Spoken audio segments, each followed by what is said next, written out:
leader in history, Mitch McConnell, remaining locked in fear of Donald Trump and Trump voters, it fell to a Georgia Republican to tell the president and the country the truth. Republican Gabriel Sterling is Georgia's voting system implementation manager. Any evidence whatsoever of widespread fraud? Look, I know. Nothing. If you get the president's attention today, what would you tell him? Mr. President, you lost the state. Joining us now, Stuart Stevens. He was chief strategist for Mitt Romney's 2012 presidential campaign. He's the senior advisor to the Lincoln Project and author of the remarkable book, It Was All a Lie, How the Republican Party Became Donald Trump.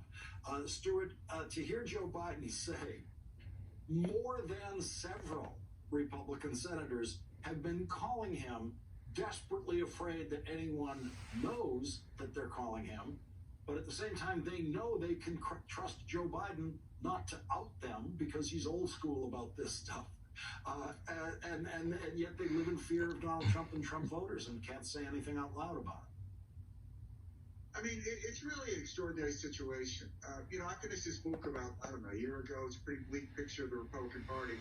But man, I got to admit, I was just way too optimistic. I mean, I never thought that Republicans, senators, or Republicans, would not admit who won the presidential race in the United States of America.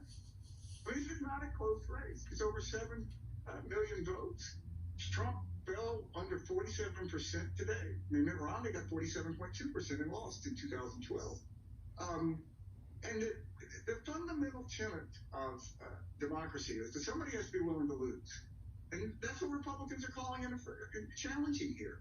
It's the most disgraceful, cowardly display of anti-American sentiment that I can remember. Let's listen to this local video that was obtained of a Florida lawyer encouraging Floridians to commit voter fraud and somehow get an address in Georgia so they can vote in this Senate election. We have to do whatever it takes. And if that means changing your address for the next 2 months, so be it. I'm doing that. I'm moving to Georgia, and I'm going to fight. And I want you all to fight with me. So that's a Republican lawyer in Florida saying, I'm going to commit the crime of voter fraud, and I advise you all, the rest of you, to do the same thing. Yeah, I mean, look, I'm not a lawyer, but don't they call that a conspiracy? Yes, they do. Where is this attack on basic democracy coming from in the Republican Party?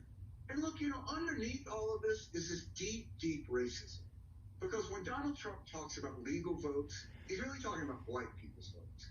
And there's no mistake that when you talk about Wayne County and these other areas where the concentrations of non-white voters are the ones that they, in Wisconsin, the ones that they did recounts in, the ones they want to disqualify in Georgia. This is nothing new or novel or particularly interesting. It's just straight up Jim Crow politics, attempt by the President of the United States, Republican, backed by the majority of the Republican Party, to disenfranchise mainly African-American voters. That's what it is.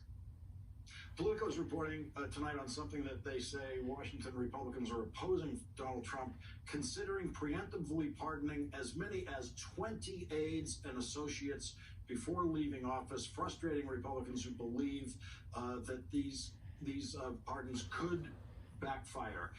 And Stuart, this is the kind of thing that I've had in mind whenever I hear people telling us how powerful a figure Donald Trump's going to be in the Republican Party. He's going to be a criminal defendant in New York State next year, most likely. He's going to be pardoned, self-pardoned. All of his family's going to have pardons, which are declarations of previous criminal conduct. It's going to be a different world for them next year.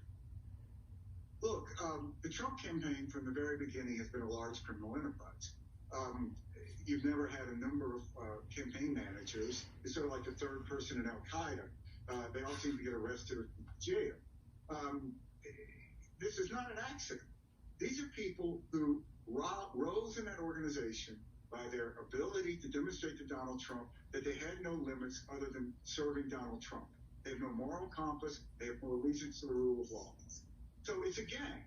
So you have a guy that runs a gang named Donald Trump who's attempting to be in the enviable position of being able to pardon his gang members.